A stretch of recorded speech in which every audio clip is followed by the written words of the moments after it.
Para aquellos de ustedes que han estado viniendo a los satsangs pasados, saben bien que hemos estado hablando de lo que podríamos considerar la totalidad. La totalidad. Esta totalidad, entonces, en un marco teórico muy simple, podría estar o está formada por dos partes: la trascendencia y la existencia. Esto lo estoy repitiendo para las personas nuevas que veo. La trascendencia y la existencia. Todos entendemos existencia derivado de la palabra ex y sistere. Sistere es colocar y ex afuera. Todo lo que está colocado afuera y que de alguna manera yo puedo percibir por algún medio está en la existencia. ¿Sí se entiende? Bueno, en contraposición tenemos la trascendencia. La palabra trascendencia proviene de tras, que quiere decir más allá de o afuera de. Y lo entendemos como afuera de lo que llamaríamos el tiempo y el espacio, afuera de la existencia. Eso es la trascendencia. La totalidad está ahí. Bueno, la suma de existencia y la suma de trascendencia. Y hemos estado hablando del ser humano dentro de esta totalidad y cuál es el paso ideal a lograr en esta existencia.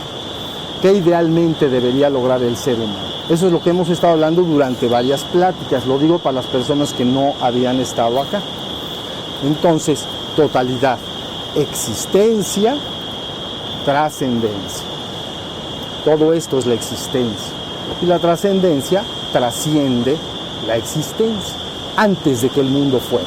Entonces, recuerden los que vinieron la vez pasada, que entonces, buscando comprender esta totalidad a la luz de la tradición principal dentro de México, por ejemplo, entonces hablábamos en la oportunidad pasada del mensaje original de Cristo, el mensaje original de Cristo. Y entonces dijimos en esa oportunidad que Cristo lo que hace de manera inmediata es hacer una demarcación clara y separar con su palabra la existencia de la trascendencia. Todos sus dichos siempre terminan demarcando y separando la existencia de la trascendencia y luego sugiriendo que el ser humano debe de ir desde la existencia hacia la trascendencia. Utiliza las palabras: mi reino no es de este mundo, mi reino es el reino del Padre. Entonces está ubicando en una demarcación simple la existencia como no es mi reino, es un reino transitorio, pero en la trascendencia está el Padre y esa es la vida eterna, ese es mi reino. Entonces hablábamos del mensaje original de Cristo. Hoy me gustaría que diéramos un paso más y habláramos de lo que yo entiendo por la redención colectiva de la humanidad. ¿Qué es o cómo puede darse la redención colectiva de toda la humanidad? Entonces van a ir entendiendo muy bien esto.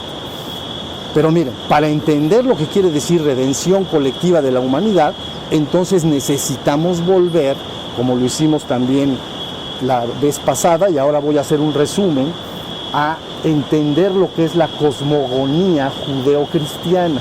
Voy a volver a hablar en términos del cristianismo, ¿entienden? Porque es la redención colectiva de la humanidad, es una terminología cristiana. Entonces, para entender bien lo que esto quiere decir, necesitamos entender perfectamente bien cuál es la cosmogonía judeocristiana. Acuérdense que la palabra cosmogonía viene de goneia, que quiere decir generar, dar a luz o dar a la vida, sacar hacia afuera, generar, goneia. Cosmos, el cosmos, la generación del cosmos. ¿Ya vieron? Entonces, todos los pueblos de la tierra tienen una cosmogonía. Hoy voy a hablar de la cosmogonía judeo-cristiana. Para que se entienda muy bien, es un marco teórico absolutamente sencillo, prácticamente infantil, pero una vez entendido, hemos entendido todo. ¿sí? Entonces, en esta cosmogonía judeocristiana se explica esto. Imaginen otra vez, como la vez pasada hicimos, una línea horizontal. Imaginen que arriba de la línea horizontal, entonces está la trascendencia, el Padre, antes de que el mundo fuera, arriba de la línea horizontal. Luego entonces, esta cosmogonía que se explica a través de un mito, que es el mito del Génesis, ¿entienden? Génesis de Goneya, la creación.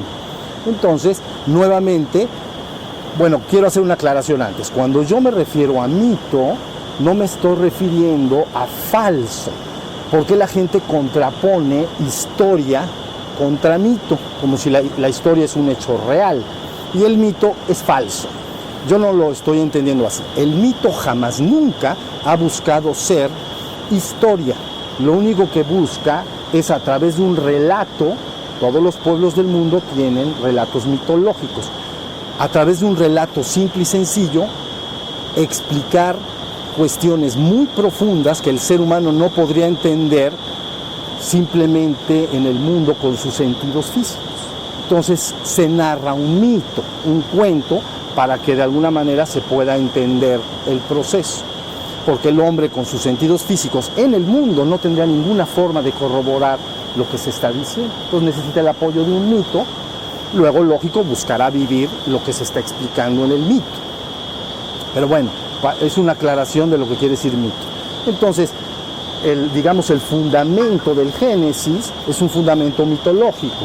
Entonces, las tribus de Canaán lo que hacen es desarrollar en el Génesis una operación desde la línea horizontal, desde la trascendencia, viene una manifestación cósmica hacia abajo de la línea. Está la línea horizontal, aquí está la trascendencia arriba, que es el Padre, y empieza un proceso de manifestación cósmica, y se narra a través de la operación de 7 días, eras o momentos. Y entonces ya conocemos todo este mito, no lo vamos a repetir, pero bueno, empieza entonces a desenvolverse la existencia. ¿La vieron? Empieza a descender. Luego, finalmente, al terminar el proceso, en el 6º día, como está ahí explicado, entonces aparece ya el hombre.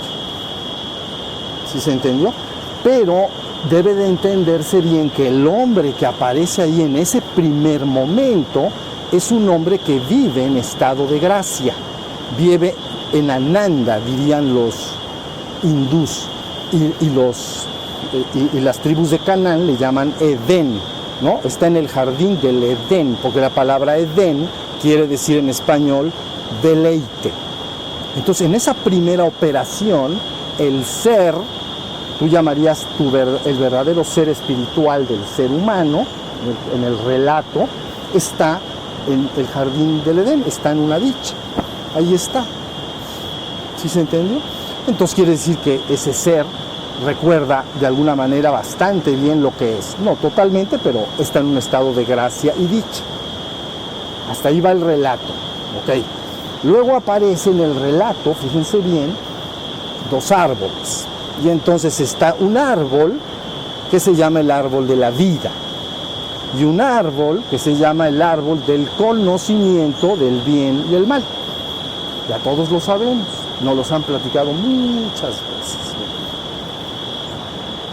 Entonces resulta que el árbol de la vida tiene un fruto. Si comes del árbol de la vida, podrías tener acceso y regresar a la vida eterna. Ahí está el árbol, ¿no? Pero se dice, puedes comer de todos los frutos, porque es un cuento, pero no, si tú comes el árbol del conocimiento del bien y el mal, morirás sin remedio. Vean las palabras, morirás sin remedio. Entonces, el relato luego sigue avanzando, y uno animal del jardín, en este caso una serpiente, le dice, no, es que en realidad no vas a morir, vas a abrir tus ojos y serás como nosotros, conocerás el bien y el mal. Entonces, cuando se come el fruto, ¿no? El hombre se come este fruto, en realidad no muere, porque el mensaje es, si tú comes de ese fruto, morirás sin remedio. Pero se lo come y no se murió, más bien abrieron sus ojos, se advirtieron desnudos y les dio penita. Entonces dijeron, ya me agarraron encuerado. Entonces, no, esto es muy, muy importante, porque el mito localiza dos cosas que ustedes tienen que comprender. Número uno, derivado de este proceso y la posterior caída, entonces ya se ubica el ser humano como un ser de barro. Entonces ya es un cuerpo, estos cuerpos que estamos viendo acá. Y entonces, ¿qué significa el árbol del conocimiento del bien y el mal? Es el árbol del conocimiento. Y el conocimiento pertenece a la mente. Entonces, y la mente te da todos los criterios de lo que está bien y de lo que está mal. Todos los juicios de opinión que los seres humanos tienen, entonces están en la mente. Entonces, resulta que empieza el desarrollo de ese ser espiritual que estaba en dicha, ¿ya vieron? Empieza a desarrollar su mente y empieza un proceso, de alguna manera, de descenso a un plano posterior. Hasta ahí está el relato.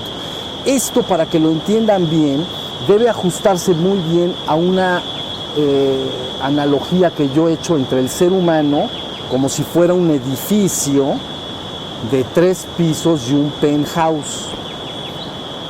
Esa analogía que he usado de entre el hombre y un edificio de 3 pisos y un penthouse resuelve todo el problema de todas las tradiciones espirituales y de todos lados. Entonces, lo que querría decir ahí es, al principio, antes de que el mundo fuera, nada más había penthouse. No hay existencia. ¿Ya vieron? Un edificio de 3 pisos y un penthouse, ¿ves? Pero antes de que el mundo fuera, antes de que se generara, que viniera una generación cósmica, ¿no? Una manifestación cósmica, solo estaba entonces el penthouse del edificio, ¿no? Incomprensible para el hombre que está actualmente en la existencia. Pero luego diríamos que el proceso de manifestación cósmica, primero aparece el tercer piso. Allí tenemos. En ese tercer piso estaría localizado el Adán y Eva, pues, en el relato, en el jardín del Edén. Está en dicha, está en la conciencia de su propio ser. ¿Ya vieron? Porque recuerden siempre que el infortunio, el dolor y el sufrimiento pertenece al cuerpo y a la mente, no a tu verdadero ser. Cuando hay dolor, es físico. Cuando hay sufrimiento, es psicológico. ¿Ok? Pero el ser del que te estoy hablando y que somos todos, en ese tercer piso vive en deleite, vive en dicha. ¿Ya se entendió? Estoy en dicha. Pero entonces, o en Ananda le llaman en Oriente, dicha o Ananda, beatitud también le llaman. Entonces, gracia también le dicen. Pero entonces, en una siguiente operación, haciendo la analogía entre lo que acabo de narrar del Génesis y el edificio, en un siguiente movimiento se generaría de manera descendente el piso 2 y el piso 1. Entonces ya tenemos la manifestación completa, incluida la caída, lo que se llama en el mito la caída. ¿Por qué se dice caída? Porque ahora puedes experimentar dolor y sufrimiento. En el jardín del Edén no lo había. No había necesidades, había de todo, porque como es un cuento, pues no faltaba comida, había frutas y verduras frescas, y entonces había de todo. Pero no había necesidades, no había sufrimiento, no había infortunio, ¿entienden? Pero luego viene el proceso de manifestación cósmica y se genera el piso 2 y el piso 1. Y entonces esa es la situación de lo que el texto llama expulsado del reino y muerto. Se cumplen las dos cosas porque dice morirá sin remedio. Entonces, cuando estás en el piso 1 y 2, en este contexto que estoy hablando, la humanidad está muerta. Oye, pero abre sus ojos y hace de todo y le da pena todo, y entonces porque está desnudo, porque tiene mente. ¿Sí se entendió? Ustedes han visto a un oso, a un caballo, a un perro, a un ave protegerse sus partes nobles de pena. No se tapan nada de las de acá. Entonces, no hay mente. El ser humano genera una mente y resulta que le da pena, ¿no? Entonces dice, no, mejor me tapo porque pues eso está medio gacho. No, esto no se debe de hacer. Bueno, entonces ahí tienen la situación del ser humano en el mundo, ¿no? La experiencia que está teniendo el ser humano actual, que le llaman en este relato expulsado del reino del deleite, experimentó dolor y sufrimiento. Estoy muerto. Así sería, porque dice, morirá sin remedio. Esto lo van a entender por los muertos y la resurrección de los muertos. Entonces, ya estoy muerto. Entonces, ¿qué quiere decir? Que el relato está tratando de explicar que los seres humanos, en su conjunto, que se llama los hijos de Adán y Eva y todos los hijos de las generaciones posteriores, están muertos. Ya no recuerdan nada del tercer piso. ¿Sí se entendió? Al venir este proceso del desarrollo de la mente del piso 2 y del piso 1, vamos a decir, en este proceso descendente de manifestación cósmica, el ser humano terminó identificándose con el cuerpo y la mente. Es decir, yo creo ser mi cuerpo y mi mente. Me identifico, identificar es idéntico. Yo soy, pero vean las palabras, yo soy mi cuerpo y yo soy mi mente.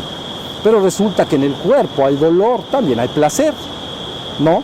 Y en la mente hay sufrimiento, también hay ventura, hay dicha, hay alegría, pero también hay tristezas, pero dolor y sufrimiento. Pero el problema básico del ser humano es que se ha identificado con su cuerpo y su mente y cree ser eso. Por más que le digan que es otra cosa, termina la persona sintiendo ser el cuerpo y la mente de manera muy fuerte. Ahora sí está la idea. Entonces, en esta cosmogonía resulta que llega entonces, están esperando a un Mesaya. Acuérdense que la palabra Mesayas o Mesías, Mesaya en hebreo, y luego traducido al griego como Christos o Cristo, quiere decir ungido. Ungido, la palabra quiere decir frotado con aceite. Eso es ungirse, porque antes en los rituales de iniciación se les frotaba con aceite. Entonces, frotado con aceite. ¿Sí se entiende? Entonces, ellos están esperando un Mesías para que les indique cómo restaurarse y regresar al jardín del Edén. Ellos quieren regresar, el concepto judío, ¿no? Quieren regresar, ellos esperaban en el momento histórico un Mesías guerrero que los liberara de Roma, pero como Mesías globalmente hablando, están buscando a un Mesías que los pueda guiar, un ungido, que los pueda guiar de regreso al jardín del Edén. Hasta ahí va hasta ahí va la cosa. Entonces llega Cristo y entonces, ¿qué mensaje dio? Fue de lo que hablé la semana pasada. Entonces el mensaje está claro y directo. Mi reino no es de este mundo, mi reino es el reino del Padre.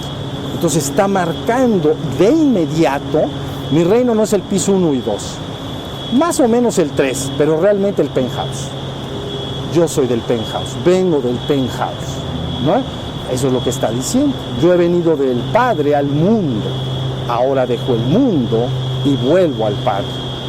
Vengo a dejar un mensaje y una enseñanza. Entonces lo que está haciendo es hacer esa demarcación, todo el tiempo la está haciendo. Entonces por eso se dice, el que escuche mi palabra y la siga, no verá ni conocerá la muerte jamás, porque habrá pasado de la muerte a la vida eterna. Entonces mi palabra, ¿cuál es la palabra? En este caso estoy hablando de la tradición judio-cristiana y del cristianismo, ¿no? ¿Cuál es la palabra de Cristo? Es exactamente eso. El que escuche mi palabra y la siga, no verá la muerte, jamás. Habrá pasado de la muerte a la vida eterna. O como decía yo la semana pasada, frases como se acerca la hora en que los muertos escucharán la voz del Hijo de Dios. El Hijo de Dios es el que está enganchado con la trascendencia. Y aquellos que la escuchen vivirán, porque habrán pasado de la muerte a la vida. Ahora sí ya se entendió. Entonces puedes localizar de manera muy sencilla a la humanidad como muertos. Están muertos. Hay que resucitarlos de la muerte, porque se acogen a esa terminología por el Génesis, que está diciendo morirás sin remedio. Ya te lo comiste, pues ya te moriste. ¿Y qué es morir? No recuerdo que yo soy un ser espiritual, y menos que esencialmente soy uno con la divinidad en el penthouse. ¿Ya se entendió? La gente duerme y se concibe en los pisos 1 y 2. Ahí hace sus vidas, ahí se desarrolla, cría a sus hijos, se divierte, sigue sus hobbies, envejece y muere. ¿Entienden? Aparte teme mucho a la muerte, porque como tú estás identificado con tu cuerpo y tu mente, te das claramente cuenta que te vas a morir. O sea, te va a morir el cuerpo. Y dices, si por ahí la muerte a lo mejor también se me apaga. Entonces, ¿y qué? ¿No quedó nada? Entonces hay temor. ¿Ya vieron? El temor a lo temporal, el temor a la muerte. ¿Ya vieron? Entonces, la palabra siempre está insistiendo en que el hombre debe, idealmente, si así lo desea, pasar de la muerte a la vida. Y entonces, ahí se habla ya de redención.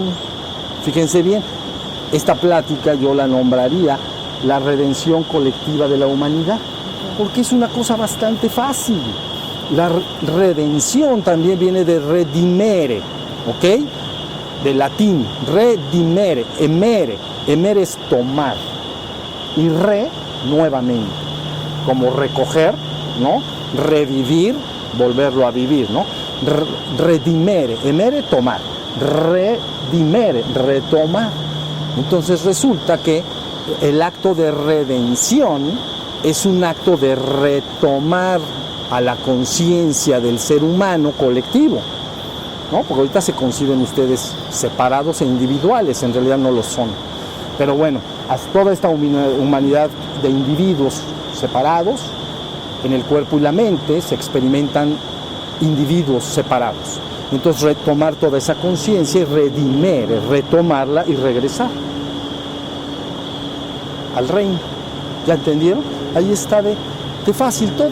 Por eso cuando se habla en terminología cristiana, ya no judía, porque ya viene la separación, ¿comprenden? Nace el cristianismo y el judaísmo sigue esperando un Mesías que vendrá a restaurar el mundo y a regresar a todos al jardín del Edén. Pero en términos de alguna manera cristianos, siempre se está esperando una segunda venida, porque se dice, en la primera venida vino y abrió el camino de salvación. Fíjense bien otra vez, Cristo vino al mundo y abrió el camino de salvación. Dice, ¿por qué lo abrió? Porque señaló el camino al tercer piso y al penthouse. Muy ambiciosamente dice, yo me los llevo a todos. Eso dijo aparte. Lo que dijo fue, volveré a ustedes y cuando vuelva a venir y sea nuevamente levantado, me llevaré a todos conmigo. A todos conmigo. Entonces, hagan de cuenta que en esa primera, que nosotros conocemos como primera venida, segunda venida de Cristo, así se le conoce, ¿no? Esta primera venida abre el camino de salvación, porque te dice dónde está el reino y dónde no. Y nada más te lo dice de un plumazo. Este no es mi reino, el reino del Padre es el mío. Ahí está. Y luego todos sus dichos que comentamos, por cierto, la semana pasada, ¿no? Están reafirmando siempre, continua y sostenidamente esto. Entonces se habla ya, entonces estamos muertos, tenemos que resucitar, revivir. La palabra muertos es muy útil porque es una metáfora también. Cuando alguien está muerto no se da cuenta de nada.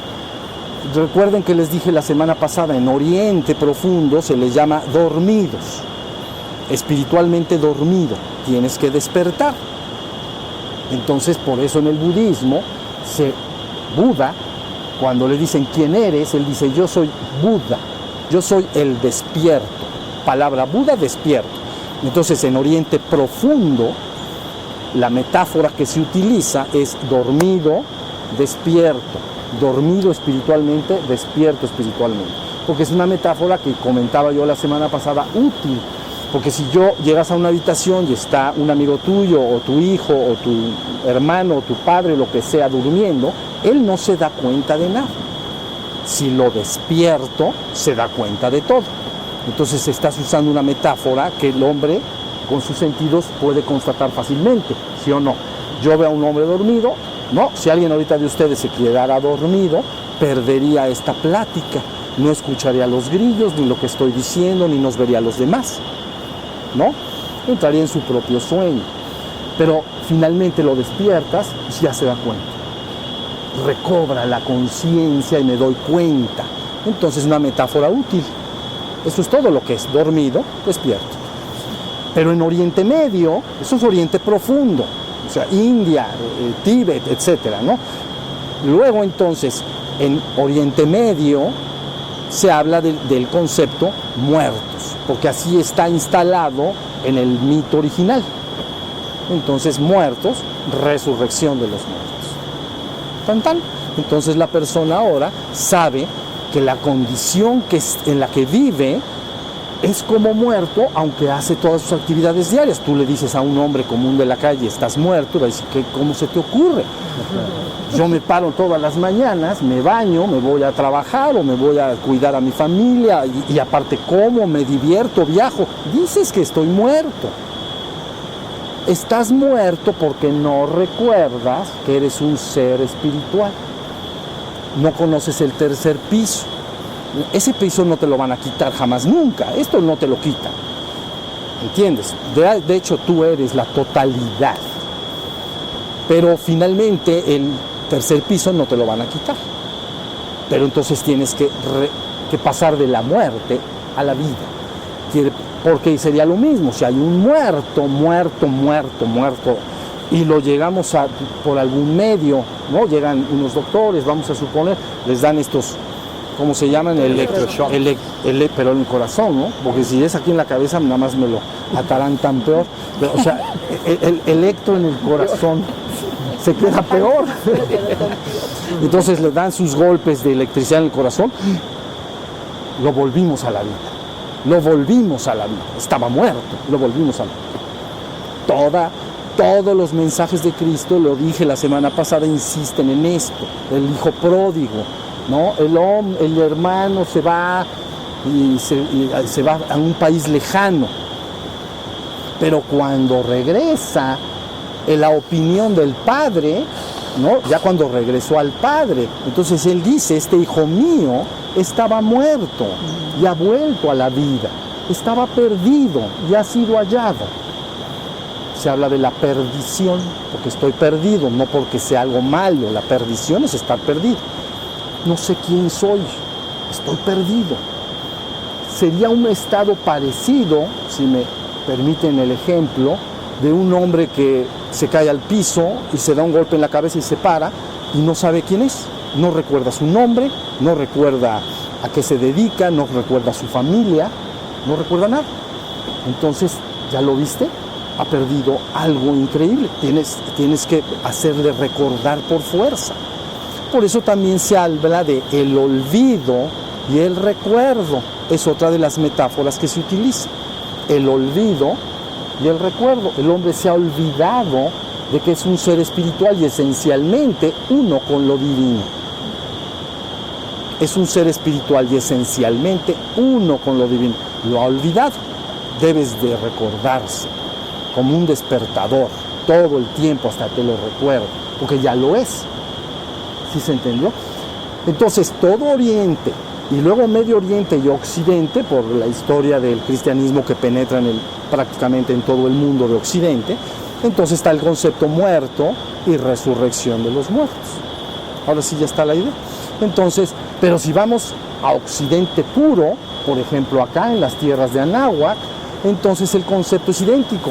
Se dice el ser humano es un coatl es un animal terrestre, una serpiente. Es un animal terrestre, ¿no? Como hecho de barro, igual que el mito de allá. Ahora debes convertirlo en un quetzalcóatl. Es un coatl. No es el concepto de acá de la serpiente, saben bien que no tiene nada que ver con el concepto de Medio Oriente. Allá es como es el símbolo del mal, porque es como el tentador. Aquí simplemente es un animal terrestre, con gran dignidad y respeto se le considera, pero finalmente es un ser terrestre, el ser humano es un coatl. Si lo despiertas, lo conviertes en un quetzalcóatl, y entonces es un terrestre aéreo, porque tiene lo terrestre, que es lo físico, aquí está, ¿no? Pero su conciencia está conectado con lo aéreo, las plumas verdes del quetzal.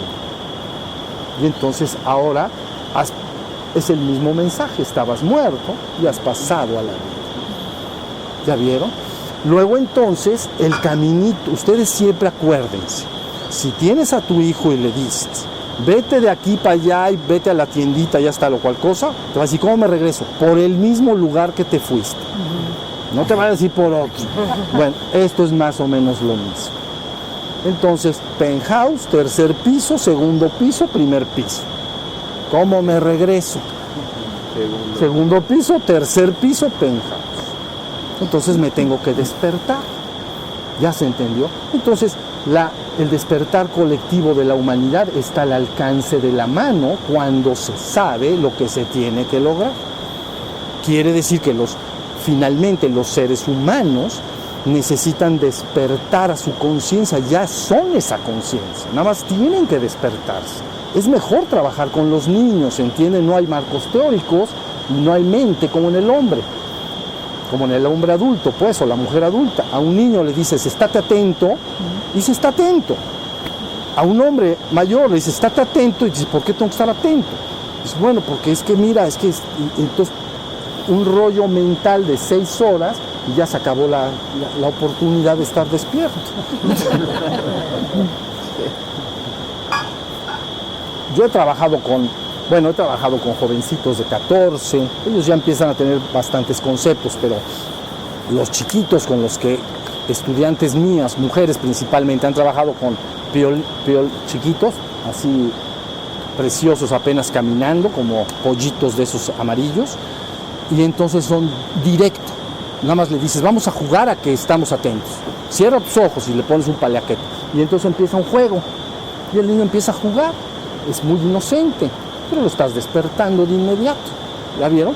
Un hombre con una mente altamente desarrollada, un adulto, es una complicación. ¿Ya vieron? Porque entonces tiene muchos criterios, ha leído muchos libros, sabe mucho, y sabe que yo sé de antropología, y yo sé de psicología, y sé de esto, y sé lo otro, y luego muchas cosas las sabe, y otras no las sabe, pero las cree, y entonces no las inventa. Eso está peor. Lo que no sabe lo inventa. Pero ya se dan cuenta que el despertar es un acto abrupto e inmediato. No tienes más que pasar si tú estás en este jardín y de repente estuvieras nada más en tu mente y en tus sensaciones, pero en tu mente, encerrado en tu mente, estás en el piso 1 y 2. La información que te llega del 1 también la registras. Puedes oír los pájaros, ¿no? Puedes sentir el clima, sientes la gravedad de tu cuerpo, pero estás envuelto, estás dentro, encapsulado en tu mente. ¿Sí? Estás encerrado en tu mente.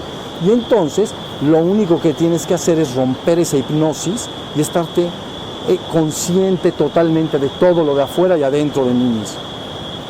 He vuelto a la vida. En ese momento estaba muerto y he vuelto a la vida. Estaba yo en mi sueño, en mi mente, pensando no sé cuántas cosas. ¿Ya vieron? Cosas que no tienen nada que ver con esto que están acá. ¿Ya vieron? Mi mente se va a ocupar de cosas del pasado. Mi mente se va a ocupar de cosas del futuro, ¿no? Cosas que en el pasado me gustaron, a veces las revivo en mi mente y las repaso para volver a sentir bonito. Y luego, como medio masoquista, las feas también las repaso. Y entonces para sentir feo, pero Y ahí ando, enchilado, pero se me vuelve a repetir la cosa, se me vuelve a repetir. Y luego ya que me cansé de sufrir y gozar el pasado, para adelante. ¿Y mañana qué haré? ¿Y el año que entra? ¿Y a dónde me voy? O me gustaría tal. Por eso le llamamos sueño psíquico, ¿entiendes? Porque el soñador de la cama sueña un sueño, pero no sabe que él es el que produce el sueño. Cree que es real. ¿Entendieron lo que quiero decir? Cuando un hombre está en su cama, si tiene un sueño que nosotros entendemos como real, ¿no? Algo muy real, ahí en el sueño, en ningún momento digo, esto estoy soñando. Creo en el sueño, hasta que alguien me despierte. Entonces, he vuelto a la vida, he despertado, ya me desperté, era un sueño. ¿Ya se entendió? Pues bueno, la humanidad experimenta un proceso muy similar acá, con sus ojitos abiertos, recién bañaditos y vestidos, están en un sueño. Se le llama el sueño de las eras. Y siempre estás soñando el pasado, repasándolo, pensando en el futuro. Ahí estás. Mitológicamente estás muerto, mitológicamente estás dormido. No, debes volver a la vida. ¿Ya se entendió? Esto que les estoy diciendo es importantísimo. Ahora, ¿cómo se entrega este mensaje al hombre? Se llama la palabra. En los términos que yo estoy hablando actualmente, cristianos, se llama el pan de vida.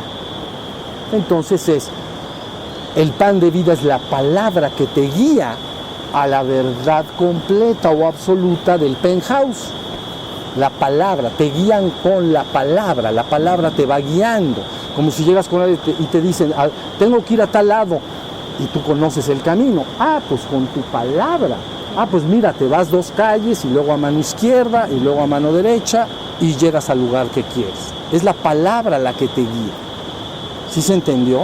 Entonces, la idea es que esta palabra dice, no solo de pan vive el hombre, sino de toda palabra que viene del Señor y nos guía a la vida eterna. No solo de pan vive el hombre. Entonces, hay un pan que es de centeno, de maíz y de trigo, pero ese es para el cuerpo. Pero hay un pan que entonces es la palabra. Y entonces ese pan te guía hacia la vida eterna. Por eso el mensaje dice, no solo de pan vive el hombre, sino de toda palabra que te guía a la vida eterna.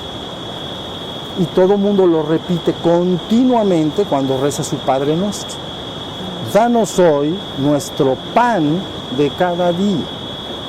No es de centeno, ni de múltiples granos, ni es no es integral, ni marcas conocidas o desconocidas. Danos hoy nuestro pan de cada día. Danos la palabra que nos guía a la verdad completa. Ahí tienen la idea. ¿Quién te va a dar el pan? El que ha ido al penthouse. Los que no, pueden hablar en nombre de, que eso es lo que hacen. Como si alguien dice, es que Buda dijo tal o cual cosa. Es que Cristo dijo tal o cual cosa. La palabra que dejó dicha, sus dichos y sus hechos fueron estos, su vida y su obra. ¿Entienden? Cada hombre que ha llegado al penthouse y por alguna razón que ahorita no vamos a discutir, regresa y está en el mundo, entonces normalmente entrega una palabra, un mensaje.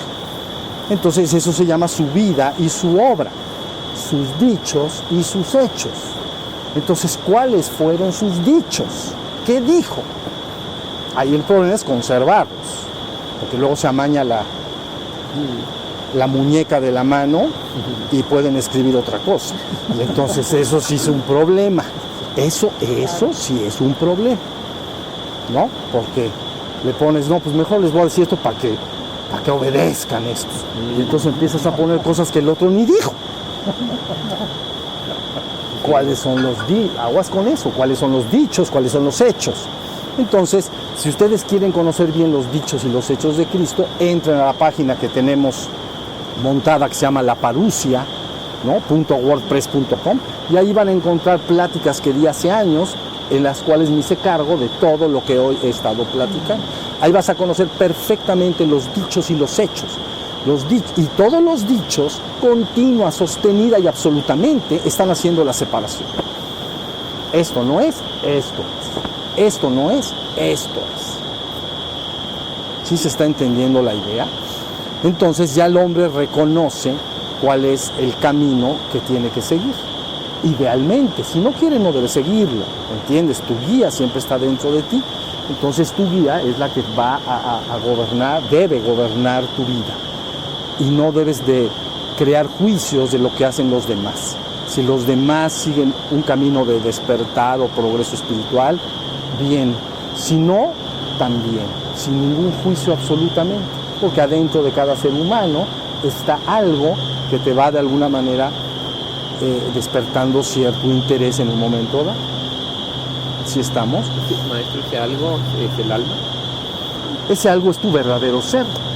Que de alguna manera empieza, no digo susurrarte como si te hablara, pero te sientes predispuesto a. ¿La viste? Predispuesto a. Acuérdense que un ser terreno siempre se siente predispuesto a lo terreno.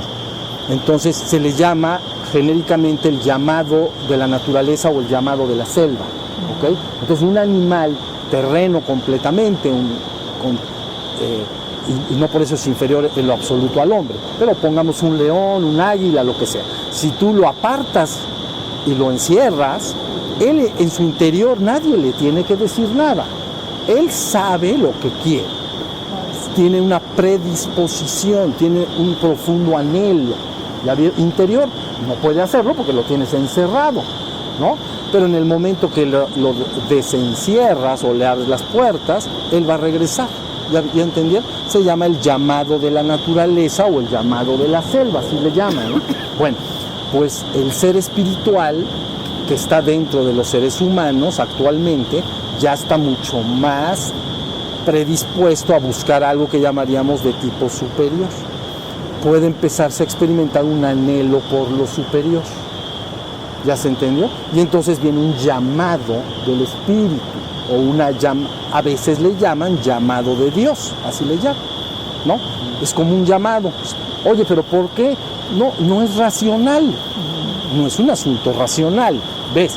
Cuando yo tengo hambre porque racionalmente sé que llevo 6 horas sin comer y entonces tengo hambre. Hay una razón, ¿entienden? En este caso no hay una razón lógica, porque algunos hombres o seres humanos experimentan ese llamado y otros no lo experimentan. En la mayoría de los casos el hombre experimenta las dos, aunque en una sociedad altamente materialista como la que el mundo está actualmente contemplando, el llamado de lo material es muy fuerte. La información de los sentidos es muy fuerte hacia el mundo material. Entonces eso hace que sus esfuerzos en su proceso de despertar amainen, disminuyan y de alguna manera pierde todo el anhelo. ¿Sí se entendió? Por eso esta conciencia que viene del penthouse a través de Krishna, ¿no? Krishna es otro avatar. Acuérdense las palabras, aunque ustedes conocen la palabra Mesías o Mesías y Cristo, en Oriente se les llaman avatares. Avatar quiere decir en español descenso. Ahí está todo. Descendió la conciencia desde el penthouse. ¿Ya se entendió? Eso nosotros, la otra palabra es ungido. Ungido por el Espíritu Divino que bajó a mí. ¿Desde dónde? Desde la trascendencia. Entonces le llama, este es un ungido. Está penetrado. ¿Ya se entendió? Por eso le llama el ungido. Ahora, en términos de Oriente profundo se le llama avatar, que quiere decir descenso. Entonces quiere decir que en un hombre esa conciencia desciende. Y entonces la persona recobra el recuerdo, como tú cobras dinero, bueno, pues él recobra el recuerdo de su divino origen. No lo cree, lo sabe total, plena y absolutamente. Lo recobra, entonces se le llama un avatar. Hay muchos niveles de avatares, aquí ya no entraremos a eso, hay avatares de diferente nivel de magnitud y conciencia, sí, pero en términos generales, descenso, avatar. Ahora sí ya se entiende. Entonces, este avatar, por ejemplo, uno de ellos en Oriente Profundo se llama Krishna, ¿no? Y entonces Krishna dice, cada vez que la humanidad se hunde en un materialismo rampante, yo regreso al mundo. ¿Ya vieron? Para liberar a los hacedores del bien, eliminar a los hacedores del mal y restablecer la vía justa y eterna. Es cuando la humanidad, a través de una ley que se llama ciclos, eso les pasa a todo, las civilizaciones así son. La evolución de una civilización avanza desde muy primitiva y a veces llega a pináculos altísimos, grandes imperios, dicen, pero luego llega, por ley de ciclos, una caída. ¿Ya vieron? Normalmente cuando un imperio se ha construido, los que lo construyeron, pues ya se fueron muriendo en el proceso, pero los que ya les tocó disfrutarlo, se acomodan en el confort, se meten a los bañadores romanos, ¿cómo les llaman? Baños romanos, todo el día con agüita, y entonces viene un proceso de declinación de ese imperio. ¿Sí se entendió? Entonces el hombre pasa por periodos de mayor momento de acercarse al despertar espiritual y luego viene un ciclo de descenso hacia niveles de mayor materialidad, como si regresaras un poco a un animal más, a una conciencia más animal, más bestial, pues. Entonces siempre cuando la humanidad se hunde en un materialismo rampante, entonces esa conciencia llega de alguna manera y restaura el camino para que vuelve a despertar en el hombre el interés y el anhelo por lo superior. Sí. En el caso de Cristo, entonces, cuando él habla de la segunda venida, cuando dice, entonces me los llevaré a todos, habla entonces, sería como el Armagedón del Apocalipsis, donde hay una destrucción material, ¿sí? Es un fin. Digamos que es como como si el ser humano experimenta muchos ciclos en el mundo, pero está entendido y dicho que vendrá un fin. Se llama el fin del tiempo y del mundo. Pero por un lado, desde el punto de vista humano, dirías, es una destrucción, eso es muy feo. Pero desde un punto de vista espiritual, simplemente es la restauración de la humanidad de regreso a lo divino. ¿Sí se entiende? Entonces se habla de una segunda venida como el fin de los tiempos. Ajá, por eso es que Jesús, o sea, sí, el Cristo, habla de que se lleva a todos. A todos. Porque es a fuerza. Porque es a forciori. A fuerzoris. Sí. Entonces, porque si se va todo, si el piso 1 desaparece, pues se fue todo para el 2. Y si se fue todo para el 2, pues se fue todo para el 3.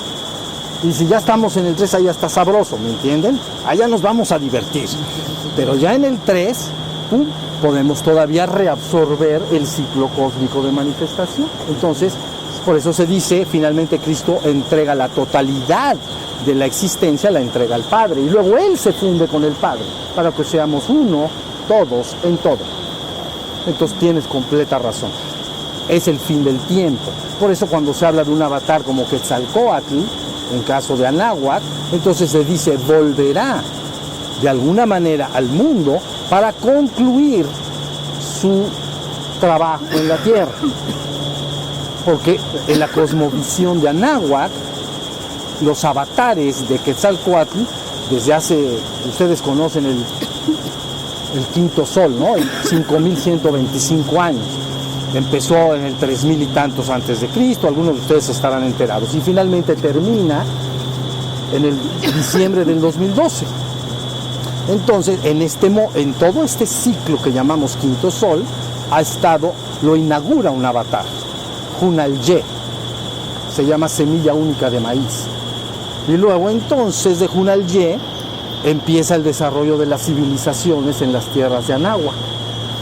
1000 años después aproximadamente, ¿no? 20 años fuegos después, aparece el segundo avatar, Huracán, batidor del cielo.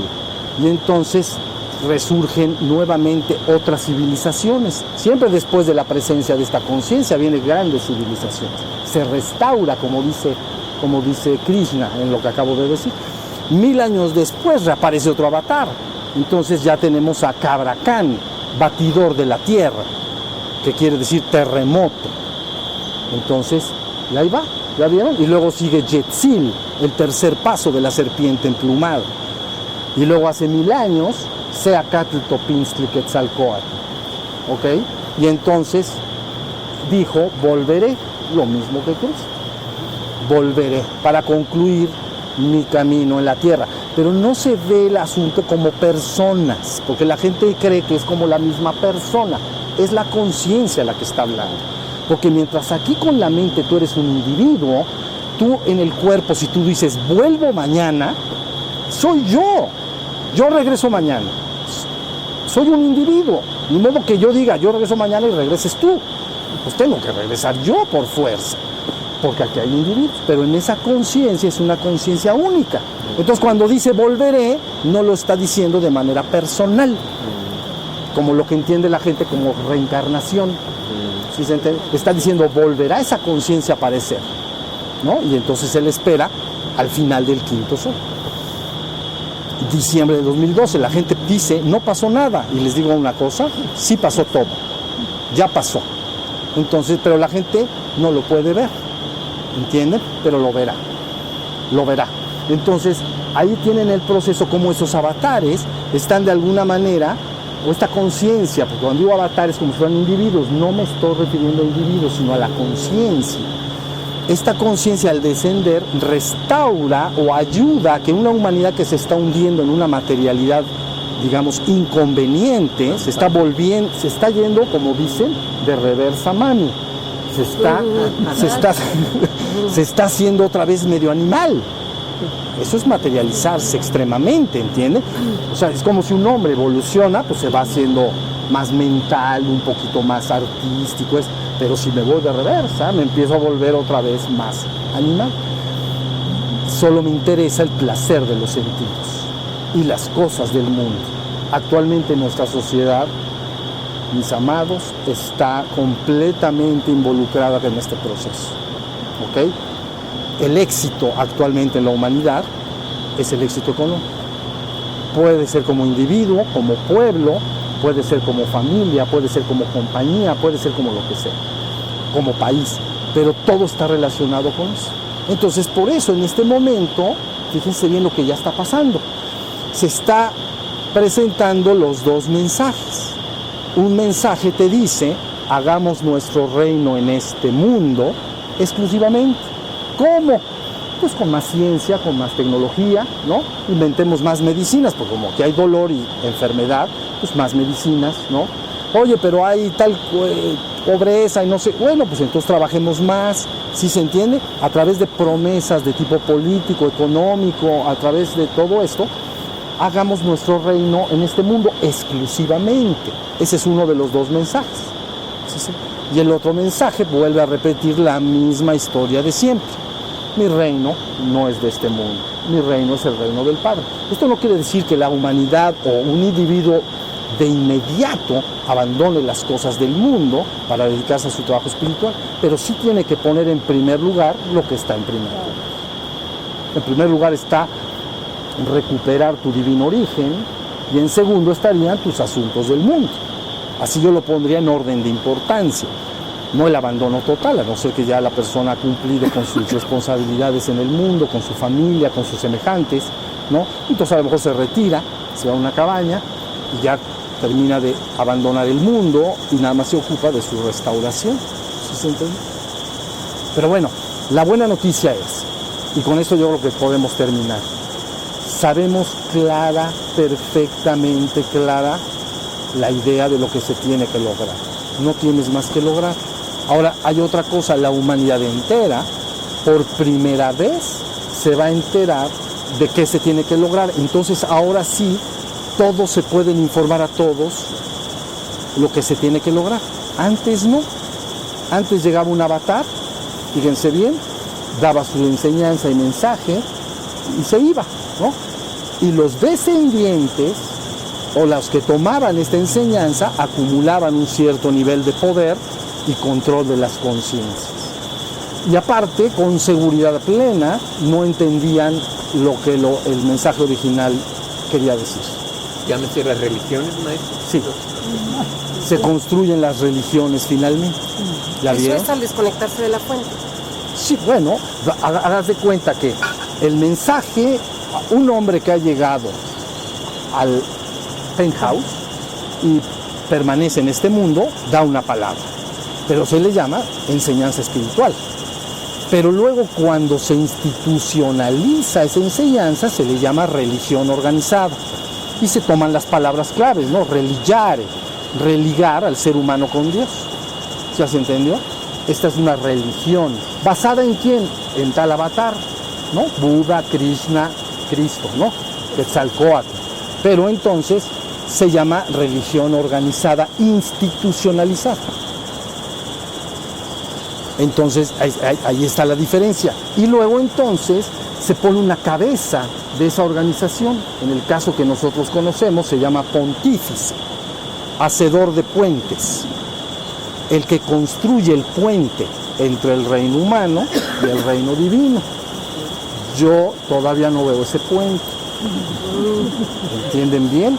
Yo todavía no lo veo, pero se le llama pontífice, es un nombre pomposo, porque pontífice es el hacedor del puente, es el que te dice, mira, estamos acá, en esta orilla, yo trazo el puente y te digo cómo vamos a marchar todos al reino. Seguimos acá dando vueltas. Entonces, porque el mensaje original ha sido no entendido, perdido, y esa institución se convierte cada vez más y más y más en una institución humana, que se asemeja más a los grandes imperios o reinados. Son reinos. ¿Ya vieron? Principados, dominios y potestades en lo visible y lo invisible. En lo visible y lo invisible todo está lleno de dominios, de principados, dominios y potestades. Organizaciones con mucha conciencia acumuladas, controlando y gobernando las conciencias. Pero si la persona que está dando el mensaje de ese avatar no lo ha vivido, entonces su palabra está muerta. ¿Sí se entendió? Por eso se llama palabra viva y palabra muerta. Palabra muerta es que fulanito de tal, llámese Krishna como yo estoy diciendo, dijo tal y tal y tal cosa. Pero yo te lo digo a ti, pero eso dice él. Se llama palabra muerta, ¿no? Palabra viva es cuando lo dijo, ¿no? Yo vengo por ustedes para guiarlos hasta la verdad completa. ¿Ok? Eso se los estoy diciendo de manera viva, no se los estoy diciendo de manera muerta. No es porque lo dijo fulanito de tal. Yo estoy aquí y he venido para guiarlos a ustedes hasta la verdad completa. ¿Ok? Entonces, bueno, es la historia. Vamos a ver qué nos va pasando. Bueno, levanten sus manos.